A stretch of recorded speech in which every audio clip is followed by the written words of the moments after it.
ঘৃণা করেন তো শেখ মুজিবকে? ঘৃণা করে তো, করে না যে তা না, করে, সবাই করে এখন। তার ছাপানো যে টাকাগুলো ব্যবহার করতেছেন, কোন মায়ের গর্ভে জন্ম আপনাদের? কোন মায়ের গর্ভে জন্ম আপনাদের সেটা জানার ইচ্ছাই বেড়ির। দুইটি আর ডক নাই বেড়ির। কোন বাবা জন্ম দিছে সেই টাকাগুলো ছুঁড়ে ফেলে দেন, চিড়ে ফেলে দেন, জ্বালাই দেন। আচ্ছা, টিয়া ফুরিয়ে ফেলাই দিলাম, সিঁড়ি ফেলাই দিলাম, বেড়ির তোর কি লাভ হয়েছে এটা কো? অনলাইনে আইসা নটগিরি করো বেড়ি, হ্যাঁ?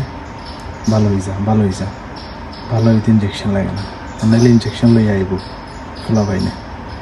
দেখতে চাই আপনারা কত বড় বাপের বেটা। এই বেড়ি বাপের বেড়া প্রমাণ করার জন্য এই কথা বলতেছে। কারণ বাপের বেড়া প্রমাণ করতে হলে যে কত কিছু দেখতে হইবে, দরকার নাই। এই বেড়ির কথা শুনে টাকা ছেড়ার কোনো দরকার নাই। এগুলো যে পাগল ভাবনা তো বাইরেছে। এই টাকা না ছেড়ে একটা কাজ করেন, আমার বিকাশ নাম্বারে পাঠিয়ে দিয়ে টাকাগুলো, ওইটাই আমার কাছে লাগবে। টাকার অনেক অভাব এখন বর্তমানে। নিউজের মধ্যে ঢুকলেই দেখি যে এক একজনে 200 কোটি, 300 কোটি, 40 কোটি, 50 কোটি টাকা চুরি করে নিয়ে গেছে। অনেকে আবার বউর জন্য সম্পদ বানাইছে, মেয়ের জন্য বানাইছে, অনেকজন অনেক কিছু বানাইছে, দরকার নাই। আর আমরা এই দেশের বাইরে ঘাম ঝরাইতেছি, কত কষ্ট করতেছে এত বছরে, এখনো ব্যাংকে টাকা নেই। ব্যাংক সে আগের মতনই খালি।